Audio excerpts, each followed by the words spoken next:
Hello and welcome to Reimagining Love. I'm Dr. Alexandra Solomon.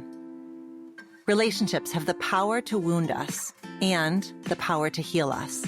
As a clinical psychologist, author, and professor at Northwestern University, I've devoted my life to studying intimate partnerships and family dynamics. On Reimagining Love, I'm here to translate complex clinical topics into tools and takeaways that you can use in your relationships today. If you're ready to develop relational self-awareness and create vibrant and loving relationships with the people who matter most to you, you've come to the right place. I'm so glad that you're here.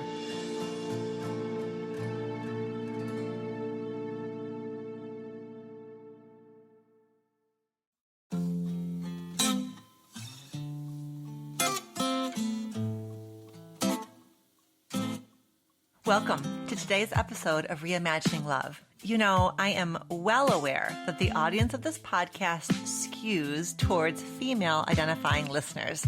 So some of you may have seen the title of this episode and wondered if it would be a relevant listen for you. Well, I really think that you're going to find today's conversation interesting no matter what your gender identity is, and in particular, if you are a person who is partnered with a man. And for the male-identifying listeners of Reimagining Love, I hope this episode speaks right to your heart, and I am so grateful that you join me here for these conversations.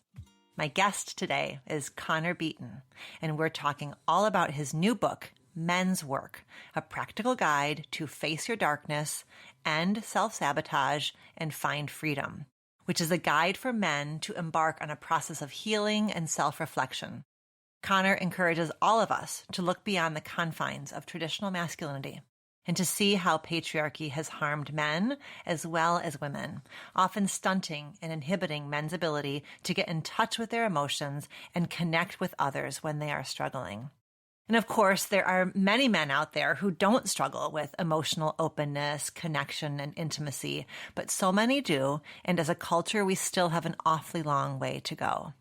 Connor Beaton has been working for almost a decade as a New York-based coach, teacher, and speaker who helps men and women from all over the world grow in the realms of mental clarity and relational communication and helps them to actualize their potential.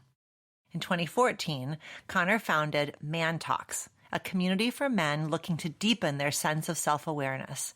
And today, he has expanded Man Talks to over a dozen cities, and he's the host of a top-ranked podcast.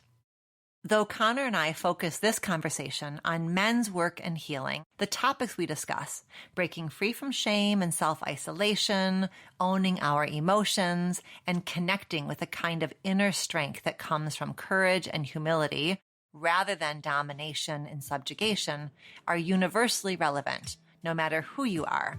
The topic of masculinity can feel especially tricky these days, and I love how Connor acknowledges both men's capacity to be harmful and harmed, thoughtless and misunderstood. And I think in this conversation, we strive to hold cultural conditioning as a context rather than as an excuse. I hope that you enjoy this conversation. Let's get right into the episode. Hi, Connor. Thank you so much for being here with me today. Yeah, thank you so much for having me. I appreciate it. I'm excited to have you here for a few different reasons. One is I was thinking back to, I've been on your podcast, Man Talks, a couple of times, but the first time I was on your show, which was like almost 6 years ago now, I think it was one of the very first podcast interviews I had ever done. So when I think about my journey with being interviewed on podcasts, like I always go to you as like one of my very first times. So this feels so full circle to be able to have you in my space. That's awesome. I love that. Well, you're one of my first interviews with the book coming out, and so that feels very appropriate, actually. That's so appropriate. Okay, and then the next thing is that it's always fun to connect with somebody who is also a card-carrying, proud member of the Vienna Farron fan club, which we're both members of. I think you have a little bit of a senior title on me, but she was my student first, and then my very good friend and your wife. So we've got that also in common. We're both part of the same fan club. Agreed. Well, I feel like I might have a little bit more VIP access on that front, but yes. You do. But there is a very robust fan club that is out there for sure. And then I'm just excited to dive in on this book, Connor. It's just beautiful. It is a beautiful book that is going to help so many men and also so many people who love men. So congratulations. And I am here for us to just dive in and like celebrate what an accomplishment this is. Thank you. Thank you so much. I appreciate that. Yeah, that was definitely the intention when I wrote it. Well, it comes through. It's just really loving, a really loving offering. Okay, so before we dive in on all things men, I want to ask you the relational self-awareness question. Are you ready for it? I'm ready. Okay. So Connor, what's a growing edge that you're working on these days in one of your important relationships? And what has it been teaching you? There's so many that I could share, honestly. A mentor of mine, Dewey Freeman, says, and maybe it's not him, but maybe he's just quoting somebody else, but he says that we are wounded in relationships and we heal in relationship. Mm-hmm. And so I'm constantly looking to push the edge on that front. But I'll share something fairly personal, which is last year when there was no travel allowed between Canada and the United States, my mom was diagnosed with stage 4 cancer.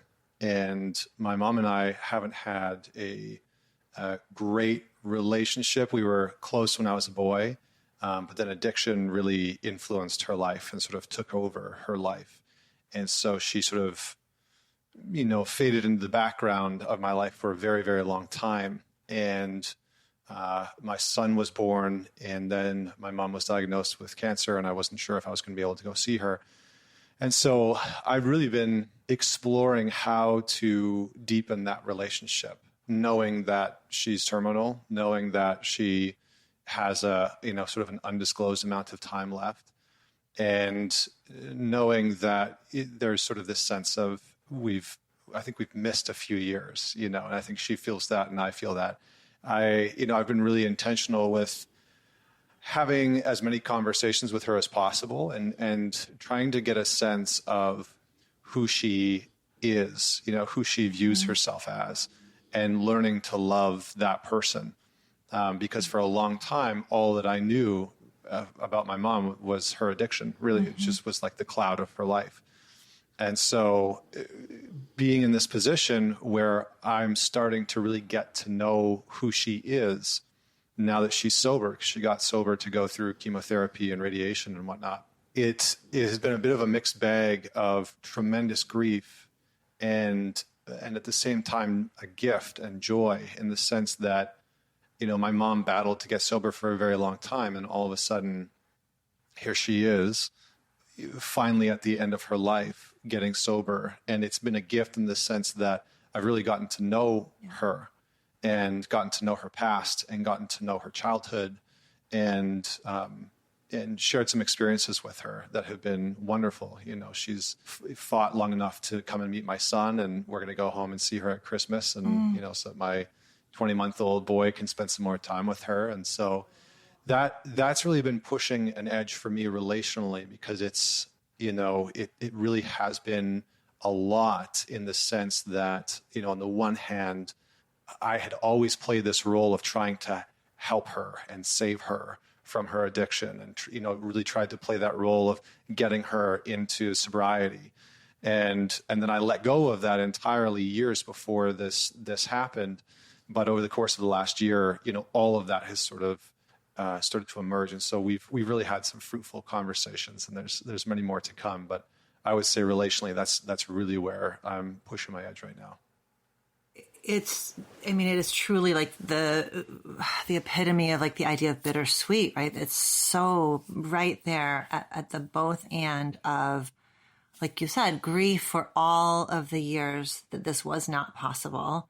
And then stepping like ever so gently into what is possible now, which is only possible, by the way, because of your willingness, right? There's a parallel world where you could say too little, too late, where you could not put yourself face to face with all of the emotions that arise in you when you decide to step back into relation with somebody. There's a lot of risk there and vulnerability there and grief there.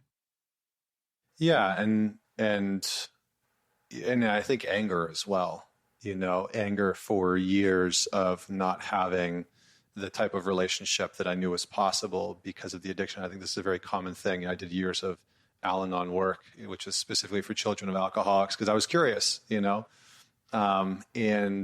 I think that sort of anger and frustration was one of the first things that I had to face and confront. And I think that, oftentimes, since, from a man's perspective, anger, we as men oftentimes have very specific relationships with anger, I think, as everyone does. But I love the line from David White, who's one of my favorite poets. He said, yeah, isn't he great? Yeah, Isn't he just like wonderful? Magic. Uh-huh. Yeah, but he talks about anger in one of his books, Constellations, and he says that anger is the deepest form of caring. And I sat with that for a long time to view this anger that I had held about the type of relationship that I wanted with her and didn't necessarily get, or the life that I wanted for her, and all the possibilities, just everything, right? And so I think an access point to the grief at first was just admitting that I was angry, because I sort of had put on this front for a very long time of like, no, I'm good and it doesn't affect me and I'm fine, and I deal with her addiction just okay, and all that kind of stuff, until I really got to sort of admit like, no, I'm angry about this, and that's okay, and my anger is not something bad or vile. It's actually something that points to the fact that I care, that I really do. And then that became the access point. And I think for many men, the truth is that anger is an access point or a gateway to the rest of their emotional body. And that's not true for all men, but it's true for many men, that anger is a gateway towards the emotional body. And so, yeah, I just wanted to add that one piece in there, because I think that's been an important element. It's a really important element. And it's like you're saying, the way that you're saying it is a reminder that anger isn't the sum total of the experience. It is the gateway into something more nuanced that you can't even possibly get to until you honor the anger, right? And just let it be what it is, rather than, whatever. I mean, I think there are there's highly gendered stories about all of the emotions, all the facets of our experience, but you're naming the gendered aspect for men around anger, that it's there's so much risk, or we have all been touched by horrible experiences, potentially, at least either our own or a couple of degrees away from us, of the terror and the violence of men's anger. But that's not the sum total of men's experiences of anger, that there's lots between stuffing it and acting it out. And you couldn't get to any of it until you let yourself just acknowledge that anger was real. Yeah, I mean, I think that's a good way of putting it. I think generally anger is the socially acceptable emotion for men, oftentimes, not or socially very unacceptable. Right. I think it's the one that oftentimes within masculine culture or male culture we look at and we're like, yeah, that's okay for me to feel and express. And then externally, it's the one that oftentimes we catch the most heat for. So we have a very interesting dichotomous relationship with our anger. But I do think that and I can only speak for myself and the men that I've worked with, but I have seen a lot of men's sort of first step towards healing, towards opening, towards healing some of their relationships is really about coming to contact with that anger, or understanding that it even exists and how it's playing out in their life. And so it is I think an important element for many, many folks. Mm-hmm. Mm-hmm. You founded the Man Talks community in 2014, which has since grown and has become the heart of your podcast and your retreats, and now this book. Can you tell us a little bit about what brought you to the work that now really is your life's work, and the work that you've developed such an enormous platform for? Tell us how did you get into this work? Essentially, I was living a life of duality in a lot of ways. I had a lot of great things on paper. I was in a great relationship. I had from the outside, a good career. I was traveling the world, and sort of living abroad. And I was creative as a classical singer, and all of that looked great on the outside, but behind the scenes, I was really struggling. and I was, abusing substances. I was womanizing. There was lots of infidelity, lots of cheating, lots of pornography. And I really internally felt completely out of control. And no one really knew what was happening in my life. No one really knew what was going on. And so that led me to what happens with a lot of people, which is I had sort of bought into this unconscious notion that change wasn't going to be possible until I bottomed out, until I sort of hit this rock bottom somewhere in the distant future that I knew was coming. That was the odd thing, is that I knew this was coming. And so at that time, I was questioning leaving my career. I didn't really like the business too much. And the woman that I was dating at the time had found out that I had an affair ongoing, multiple affairs. I cheated multiple times. And she had sort of caught me. And I continued to try and lie, because up until that point, I could sort of talk my way through and out of anything. And it didn't work that time. And I didn't want people to know how bad things were in my life. I didn't want people to know how bad I'd been struggling. I wanted to continue this sort of like facade of being impenetrable and invulnerable. And yeah, it's like having my shit together, it's like I was so determined to show people that I had my shit together. And so I moved all my stuff into storage. I lived out of the back of my car for a few weeks. And I really gave myself the experience of what I thought I deserved, because I had such a toxic inner dialogue. It was so abusive that that's what I thought I deserved. I thought I deserved to isolate. I thought I deserved to be alone and live out of the back of my car and not have anybody support me. And when I started to come out of that, I was fortunate at that time in my life to have a mentor in my life named Bernard, who was very well versed in Buddhism and Jungian psychology. He eventually started to take me underneath his wing, and I started to work with him. And I started to learn Jungian principles and all of these things. But the real kicker was that when I started to tell the people what had been going on in my life, when I started to talk to my friends and my family and say, hey, listen, I've been abusing substances, drugs, alcohol, I've been unfaithful in my relationships. At that time, I really had a problem with pornography. I was watching sometimes hours a day. It was really an issue. And I was really struggling. And so when I started to talk to people, what was interesting is that I started to notice that a lot of the men in my life were dealing with similar challenges that they had never talked about before, that I didn't know about. And it really hit home in a conversation with one of the men that I had gone to university with, who I'd lived with. I knew everything about this man. And I sat down and I sort of put the cards out, right? I said, this is what's been going on. I've been lying to you, I've been lying to everybody in my life. And I sort of talked at him for about half an hour, as we sometimes do when we're confessing. Yeah. Don't stop me now.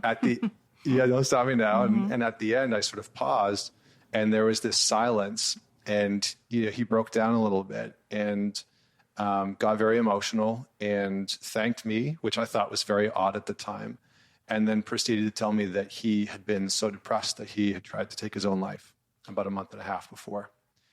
And it still makes me emotional to this day to be back in that moment. But I remember in that moment thinking, how do I know everything about you as a human being? I know what you like to drink. I know your favorite TV shows. I know your favorite foods, your favorite music. Like I thought I knew everything about him, except for this really important element, which was how he was struggling. And I had withheld the exact same thing, how I had been struggling. And I started to see this in most of my male relationships. Most of the relationships that I had with other men were very surface level. They lacked depth. They just lacked depth and authenticity and truth. And that made me deeply sad, but it also sort of ignited something within me that I had a sort of a cause and a purpose and a mission that ignited out of that. I didn't really know it in the moment. I didn't really know it until years later, but something sparked in me in that moment to just be like, no, it doesn't. I know it doesn't have to be like this, because I started to see that the act of being honest with the other men in my life actually elevated and deepened our relationships. It actually created the type of dynamic that I was looking for and that I had been craving. and a type of dynamic that I think most of the men had been craving and didn't even know it. So, yeah, so that's the sort of long and short of it. I'm so appreciative of you sharing your story, because it's such a reminder of how your work just emerges from your pain. You are not coming down from on high. You are just coming up through all of the pain and doing what your book then becomes. Your book called Men's Work becomes then a guide for how you turn pain into purpose, right? How you do something with pain that can't start until you allow yourself to do something different with the pain. Besides what you said, I mean, you describe it as a 4-step process that our culture gave to you, right? The 4-step process that our culture teaches to all men, which is step 1, suck it up. Step 2, stuff it down. Step 3, pour a bottle of whiskey over the top and finish it off by rubbing one out for good measure. And then 4, rinse and maybe repeat as necessary until sufficiently numbed out or forgotten about.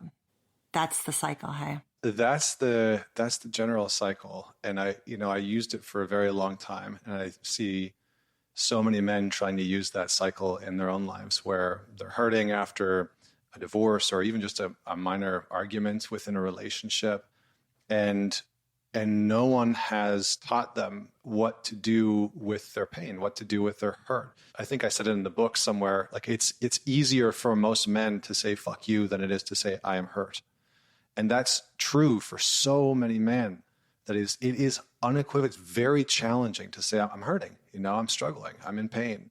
And we sort of do buy into this notion that we find strength through suppression. I think that that's part of the masculine culture that I'm really dedicated to shifting. That suppression actually isn't, or repression isn't actually a gateway to strength. Like, that's nonsense. And it doesn't work. It just doesn't work. It comes out sideways. There's consequences to that.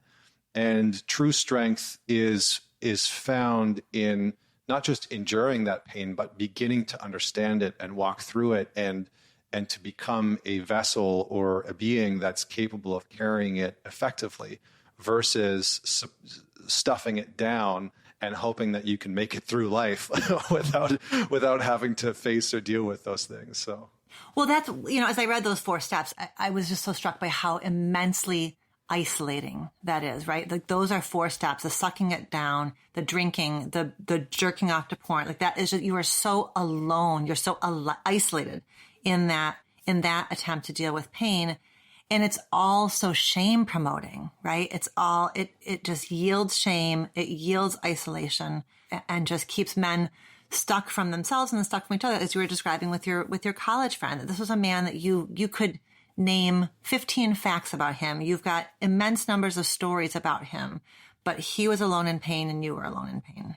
I mean, there's a lot that could be said about men in isolation, but, I think that in many ways we do buy into this notion that strength is at the forefront of what we need to externally present within the world as men. And I don't think that that's always the case, right? I don't think that that's universally the case. But where I grew up in northern Alberta, which is sort of like the Texas of Canada, that certainly was the case. That was part of the culture. And I think I started to realize that many men feel sort of directionless in trying to understand how they can begin to feel emotionally, psychologically, or even physically strong in some ways without enacting this repression. And I think in many ways we outsource our nervous system. We outsource our own regulation to external objects, substances, processes as men. This is a very common thing. Like, the reason why so many guys, I work with a lot of men that, are using sex or pornography or some sort of substance to deal with the hurt that they have internally. And usually they can't kick the pornography or the sexting or, the whatever it is, the substance, because there's some pain underneath that they haven't learned how to deal with. And they think that if they're just alone with that pain, they can sequester it away from the people that they love and it won't impact them. And that's very frightening for a lot of men. It's like, oh, if I tell people about this, if I tell people about the pain that I'm in or feel, then it might damage them too. Or if I tell people about them, then this pain, then not only will it damage them, but how am I supposed to function? Like, I work with a lot of guys that are in finance or artists or, or athletes. And I can't tell you the amount of men that say when they first come in to work with me, one of their greatest fears is, if I start doing this work, will I be able to function in my job, in my career? Like, am I going to fucking fall apart? Can I still go onto the trading floor or into the office or onto the field? Like, am I going to fall apart? Am I going to stop functioning? And so there's this very real fear that if I let out some of my emotional pain and actually let somebody into my inner world, there's a deep, deep fear that they won't be able to function any longer in the capacity that they have been functioning, because oftentimes they're using that pain to overfunction, to be high functioning in their work environment or their life or finances or whatever it is. That is a fear of letting go of the old way, because the old way doesn't not work, right? It works in some ways because they've reached that level of their careers. They've figured out they've figured out a good enough solution to some of these conundrums. You write about it so beautifully when you write about your experiences with infidelity and with porn, is that it is like an attempted solution that works in some ways. It gives you the hit and reinforces the shame that is what you feel like that's all you deserve anyways. So it is right. But there's a kind of surrender and a kind of trust that has to happen to even, let them imagine with you that there might possibly be any other way of doing life, of showing up. How do you achieve, right? How do you achieve from a place that is different from I have to achieve in order to prove again today that I'm worth something, that my worth has to be reinforced every single day through performance? What I usually bring to the table is just a simple question of, have you ever considered that your pain has its own intelligence and is working against you? And generally speaking, they haven't.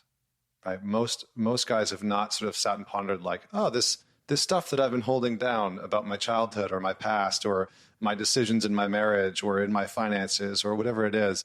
No, I haven't actually thought about whether or not there's negative consequences to this part of me and avoiding this part of me. And so that's usually where I begin. It's just creating a little bit of an opening of what's the price that you're paying for ignoring this part? And what is it actually trying to communicate with you? Because our pain, like in a Jungian framework, Jung talked about the shadow quite a bit. And I talk about the shadow a little bit in the book. And, this notion that there's this sort of alter ego to us that's working against us. And he actually said the shadow forms an unconscious snag, thwarting our most well-meant intentions, right? So the shadow forms an unconscious snag, thwarting our most well-meant intentions. And so that's our pain. So that's the things that we haven't necessarily wanted to deal with, that we haven't wanted to show people. And so part of it is just saying like, what do you think that part of you has been up to? and what is it trying to communicate to you? And so just doing a little bit of basic sort of parts work and bring them into contact with that and having them share a little bit about this part of them that they haven't brought forward to anybody before they talk about, something that may have been painful from their past or anything like that. So that's usually the sort of first access point. And then really the second access point is getting them to have a sense of what they're feeling before they are trying to numb out. So one of the major things that I'll do is tell me about your porn routine. Every man has a porn routine, every single one. And if they watch porn, that is. So I'll say, tell me about your porn routine. What do you do before you watch porn? Because for a lot of guys, it's like, oh, it's first thing in the morning, or it's, right before bed, and I light this candle and I'm sitting in this position, and it's very detailed. And I say, okay, cool. So that's what you're doing. What are you feeling before you do that? So I start to bring them into contact with, I'm feeling pretty alone, or I'm feeling really bored, or I'm feeling so stressed out and overwhelmed, and I can't seem to stabilize myself. And so I actually need that to go to bed, or I need that to wake up and go to work. So I start to bring them into contact with the physical sensations as well in the body, which is really important because for a lot of us, we live in our head in our modern culture. We just live in our thoughts, and we never actually connect to our direct felt experience. So those are just a couple ways in which we begin to bring them into contact with their own pain. There's a gentleman that I had on my show named Francis Weller, whose work I really appreciate, and he said isolation makes us impotent. I think that that's true to some degree, that when we isolate, it cuts us off from our natural sense of integrity or intuition, our strength, but it also cuts us off from the nutrients of relationship that we actually need in order to heal. And that's one of the most damaging parts of it. And I think the challenge is that for men, depending on the generation that you've grown up in, many men have been raised by men who sort of grew up in this Marlboro man mentality, right? This Lone Ranger mentality, where the sovereign or hyper individual man became wildly pedestaled. But that archetype of man was also deeply wounded because he really struggled to be in relationship with people. And so a lot of men use isolation as a protection mechanism for themselves and for the people that they love. So they shut off, they shut down, they numb out, they pull away. They do all those. The misconception is that they're doing those things because they're angry, but they're generally doing those things to protect themselves and the people around them, whether it's conscious or not. And so for me, isolation equals amplification. That's what I talk about a little bit in the book, and that's what I talk about online, is that isolation amplifies what you are experiencing internally. And so for a lot of men, when they start to isolate, it starts to amplify their internal feelings of anxiety or depression or self-loathing or shame or whatever it is. And they are more attached to those experiences internally than they are in the people in their lives. And that's the struggle. So starting to walk men through, what's the strongest attachment that you have? What's the strongest relationship that you have in your life? Is it with another man, a friend of yours? Is it in your relationship? Is it with your partner? Is it with a family member? Or is it with this inner critic that is constantly berating you and pulling you apart and verbally abusing you? I do this exercise at weekends and retreats that I run with men where I'll partner them up. And it's a very simple exercise, but it's wildly profound. And all I do is I say, okay, sit across from this other man, and I get them to write down, I'll have gotten them to write down before, everything that their inner critic says, verbatim, word for word. And then I'll get them to sit across from the other man, and I'll say, okay, speak to that other man from the voice of your inner critic. And every single man in the room is like, no, I don't want to do that. I absolutely don't want to do that. Well, how come? Because that's abusive, right? It's like, well, how come you're letting yourself speak to yourself like that? So it becomes very clear, the byproduct of their isolation, that as they're isolating themselves more and more and more, even though they think that it's out of protection, they're moving themselves closer and closer to this sort of abusive self-relationship that they've created. And again, this isn't every single man, right? This is a lot of guys that are struggling in some way, shape, or form. But so for a lot of guys, isolation is a protection mechanism. It's a way for them to not have to worry about becoming overly angry. It's a way for them to not have to face or confront the hard things in their relationship. It's a way for them to justify protecting their partner. So isolation becomes this thing of like, I'm going to take the grenade so that we don't have to get into conflict. All right, I'm going to take the grenade of isolation so that my anger doesn't get out of control because I feel like I don't know how to control it anymore in this conversation. And so a lot of guys are struggling to connect with their partner, with friends, with other men. And I think that we've seen this in the data, right? It was like there was a study in the UK in 2019 that showed that it was something like 50% of men couldn't identify a best friend in the UK. 50%, right? They have a minister of loneliness in the UK because it is such a problem. And it's a lot of men. There's sort of like this quiet epidemic of men struggling to maintain deep connection and feel connected to other individuals. So maybe I'll just pause there because I said a bunch of stuff.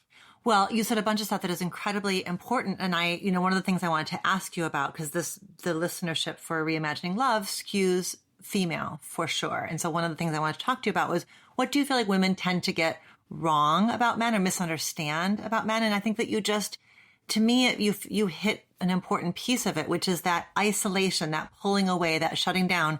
What he thinks he's doing is sparing her, saving her, protecting her, that he will, as you said, lay on the grenade in protection. And it's not to justify that behavior or excuse that behavior, but you certainly are helping us contextualize that behavior, because what she feels, her experience, her phenomenological experience is, I can't reach him. I don't know where he goes. He's emotionally unavailable to me.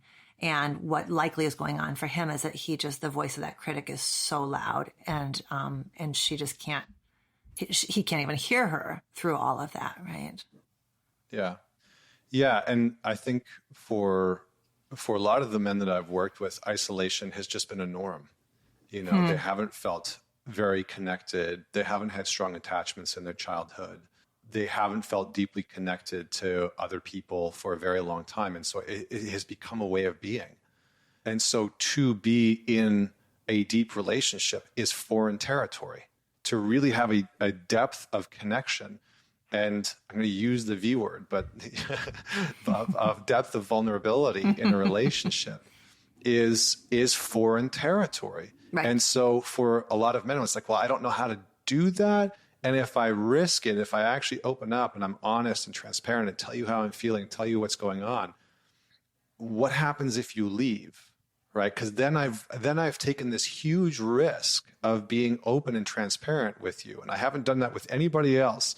So I think what maybe women sometimes get wrong about men is how frightening it is for the average man to open up and be honest, and that if a man does that, he's risking a lot, because there's a lot of story and narrative out there that tells a man you shouldn't do that. And that also tells a man that if you do that, women aren't going to like it and women aren't going to like you. And I'm using a heteronormative frame, but I think that is still applicable for any other type of relationship. And so we have to just be conscious of the fact that this is a protection mechanism. It's not necessarily about you as an individual or personalizing it, that it's oftentimes a man's way to protect what matters to him, to protect himself, to protect his relationship, or to protect his partner. Mm-hmm. Yeah. I think writing a book about gender in this moment is itself an act of courage. And you do a beautiful job of just locating yourself, the work that you do, who you are speaking to, and you walk through all of that, I think, with a great deal of grace. But one of the things that you write to men about being in intimate partnership with women, this is from chapter 6, you write, most men are so outwardly focused that they turn their relationship or partner into an object, unintentionally missing out on who they become and what's being revealed, ultimately losing sight of what they truly desire. The woman becomes the object you need to have, the object causing your problems or confusion, or the object that can give you something that you need, like validation. When you adopt this unconscious and almost automatic way of being with women, you become stuck, caged, or imprisoned by the mental model that what you need to get or understand is outside of yourself. I've got a couple of women's studies degrees under my belt, and I read that and I was like, ping, ping, ping, ping, ping. Like it just landed so deeply for me, Connor, about, of course, men objectify women in this way. It's sort of psychologically objectify women in intimate partnership in this way. How couldn't they? Our culture objectifies women. Women self-objectify. We self-objectify ourselves. It's just so endemic to patriarchy. So it was so fascinating for me to read you writing about when a man objectifies a woman in intimate partnership, then she becomes something that he has to manage, right? Fix, solve, shift. And it's that gnarly, subtle extension of objectification that is what patriarchy does with women. So how could men not? I love that you use the word gnarly. I haven't heard that in a while. I love that. I love that. But yeah, I mean, I think, having worked with honestly like tens of thousands of men now over the years, we have this proclivity towards hyper externalization. And there's a lot of sort of narratives and tropes, right? Happy wife, happy life, that are pervasive in our culture, that sort of insinuate that you as a man have to figure out your wife and what she needs, or your partner and what they need. And in order for you to be happy, you have to figure that out first. And so you're hyper focused. A lot of men are hyper focused in on, is she happy? Does she have what she wants? Is she angry with me? Is she disappointed? And it almost extracts them from the equation. And so they become there's this sort of ghost-like quality that happens in the relationship, where there's no, who am I being in the relationship? What am I wanting? What am I needing in the relationship? Versus, and I've talked with so many guys at workshops and clients and stuff like that, I'll ask, how do you think you get your needs met in a relationship? And it's astonishing how many of them fundamentally believe that they have to figure out what their partner wants first before they have any right or justification to bring their needs into the equation. And so again, it's their needs, their wants, their desires, their hopes, their expectations, how they're acting, how they're behaving is almost all subjugated or sequestered away within the relationship, because they're so sort of devilishly focused in on, what does she want? What does she need? How do I make her happy? And then once that mission is accomplished, then maybe I can bring forward what I want and need in the relationship. So I think that sort of is confusing sometimes or counter, because I think a lot of women are like, well, men are always saying what they need, right? When I'm sitting with a room full of women, that is what I always talk about. The thing that I have learned from doing 20 plus years of couples therapy is how incredibly anchored most husbands are on how they appear in their wife's eyes, like how pleased or displeased she is with him in any given moment. And I think that most women don't even notice that or understand that. But it's when you're, in doing couples therapy, like I can just track it. I can track he's choosing his words based on, what she's experiencing. He's positioning himself vis-a-vis her. He's horrified at the idea of disappointing her. And oftentimes oftentimes this is what infidelity is rooted in, right? Is I need to go then, if I'm so anchored in how she's doing, how I look in her eyes, then I am at risk of then going to find another woman who looks upon me, who idealizes me when my wife no longer does, or who looks at me differently than my wife does. So it's a road to nowhere, right? And oftentimes men end up, behaving in ways that create a ton of pain. And it's not about justifying or excusing it, but it is really important, I think, to understand the consequences of that hyper externalization that you're talking about. Yeah. And I think, I was on a different podcast called Girls Gotta Eat, and they're hilarious. They're like these two comedians that are, I've listened to them. They're very, very vulgar. Have you been on that show? Mm-hmm. Yeah. No, I have not been on, but I've listened to it. Okay. Yeah. They're hilarious. And, they were sort of inquiring with me about this. And they said, what do you think that women get wrong about men? And I said, I think that women often underestimate how desperately and how badly a man wants to win with you. Yeah. Like there really is. Men want to win, and not in this sort of dominating way, but like men want to get it right, and that's where for a lot of guys, society and culture and their past has conditioned them in such a way that says, when you get it right, when you're performing well, you are a good man. You are a better man. When you are performing poorly, when the other person's disappointed in you constantly, you're a bad man. You're not a good partner. You're not a good husband. And so I think that is this sort of miscommunication that starts to happen within relationships. And so the reason why I wrote about that in the book, because I want men to be able to turn that hyper-focused externalization inwards and start to see, how am I operating in this relationship? What needs, wants, desires am I not bringing forward? Have I not communicated? Have I deprioritized? What behaviors have I been justifying in the relationship that I can probably take ownership over? and to stop sort of fixating on their partner so heavily, because what happens is that they start running around on this moving target of, I have to get it right with you. And it creates this hypersensitivity where a lot of men become very reactive as soon as their partner is disappointed in them. It's like, oh, you forgot to do this. And they blow up, Yeah. Yeah, that's and it's right. like, well, that's right. That's what happens when your worth in a relationship is contingent on the other person being satisfied and happy all the time. Yeah. That's It's unrealistic. that's the heart of men's defensiveness very often, right? Is I have to get defensive because I have to shift your perception, because if your perception is that I did something wrong, then I'm back to square one and I have to rebuild my entire sense of worth in your eyes. Yeah, that's right. The stakes are so high. And that's a heavy burden to carry in a relationship, and I think that for a lot of men, it doesn't leave room for them to connect in the way that they really want, in the depth of sexual intimacy or emotional intimacy, right? In creating a vision for the relationship together. It just doesn't allow them to really have as much of a voice in the dynamic as they want. And so they're sort of running around trying to figure out a woman or figure out their partner. And that's very time consuming.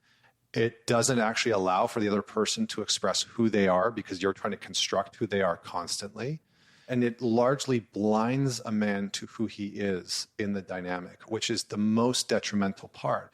And, in that section, I say, like, you're the journey, your inner psychology, your inner morals, your inner ethics, your inner intuition, your gut, you are the journey. And when you can start to reverse that external focus into who am I and who do I want to be and who do I want to become, how do I want to be aligned in my life and my relationship, then things start to shift, because then the partner can really feel him. They can really start to feel him and what he wants and what he expects, and that what a lot of women will say is he feels much more safe, because then he's able to see how he's responding, how he's acting, how he's behaving, what he wants, what he needs. He's able to communicate those things. And that was something that I had to learn, because for a very long time, I didn't know what the hell I wanted. And that was the most terrifying part, right? It was like, well, how do I communicate what I don't know?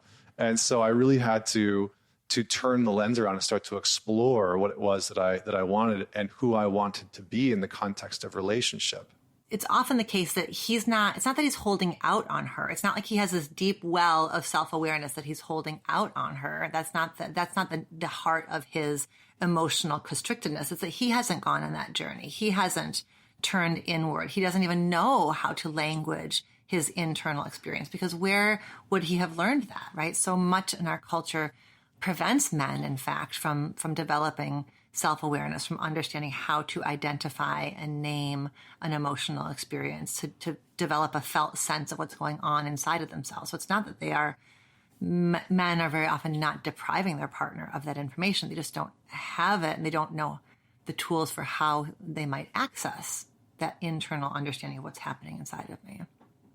Yeah, that's very well said. And I think for a lot of guys, they need a catalyst to go within, because it's frightening, to face who they actually are, to face the voice inside. That's a confronting journey. It does take bravery. And I think that more and more, as men are starting to have these different types of conversations in our culture and our society amongst themselves, there's more examples of men that are doing that type of work, that are doing this introspection to start to see who am I really, and how am I acting, and how am I behaving, and what is it that I actually want and need. And so I think that is shifting culturally and socially, but I think it's happening at an individual level as well, which is really important.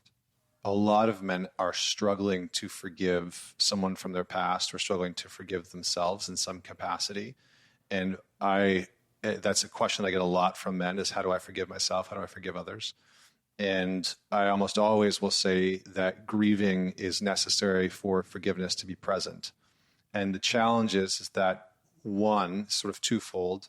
Number one, not a lot of men let themselves grieve. And number two, they sure as hell don't let other men see them grieve. And so the potency that is possible and that happens on the other side of being a man who allows himself to grieve something in his life to grieve a decision or a choice of infidelity, to grieve something that happened in his past, the loss of a child or a parent or whatever it is, and to be witnessed in that grief is incredibly powerful for men, because it gives them something that I think a lot, maybe not everyone, but a lot of men have had historically, which is community amongst men in a way that was safe, in a way that isn't just about competition, and in a way that isn't just about, sort of showboating and showing, how great your achievements are and accomplishments and making more money. It's like, no, I want to know the depth of your character as a man. That's what matters to me. That's what's meaningful and purposeful to me as a man. And so when we create that type of space for men and they step into it and they do that, there's a liberation that happens, because now they can go back into their relationship. And I call it the emotional processing center, right? And so a lot of men turn their partners into their emotional processing center. And so anytime that they feel something that they don't know how to deal with, they take it to their wife or the girlfriend or their boyfriend or whatever it is, and they say, help me deal with this. And instead, now he's got a community of men that can help him work through and process what he's actually experiencing. So that frees him up to actually be in relationship with his partner, to actually be present and grounded and loving and whole and more communicative and more intimate. And so that's the real beauty of the group work. So, yeah. We will put the notes everywhere about where to go to get your brand new book, Men's Work. But what are the best places for people to find you and dive more deeply into all of the good stuff you're doing? Probably the easiest place is just on Instagram. It's just @ManTalks on Instagram. And then you can go to mantalks.com, and there's links to the podcast there, the book, any programs that I have. And we also have an online membership for men that has like over 500 guys in it now from around the world. And so it's just a great resource if you're wanting to learn more about men, or if you're looking for some solid, stuff for the men in your life. Then this book and the podcast and some of the resources that we have are probably a good place to go. Wonderful. Thank you so much, Connor. Thanks.